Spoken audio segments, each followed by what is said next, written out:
I'm going to show you how to open a MacBook. You'll need a non-standard screwdriver, the P5 pentalobe 1.2mm. Unscrew the 6 screws, they are different sizes. Don't lose the positions.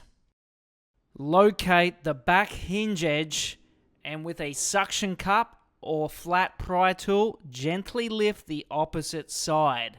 Then continue to separate the 3 opposite edges to the hinge. Do not lift upwards, but gently pull away from the hinge edge. What it is 2 tabs at the top and bottom that slide in and out of each other.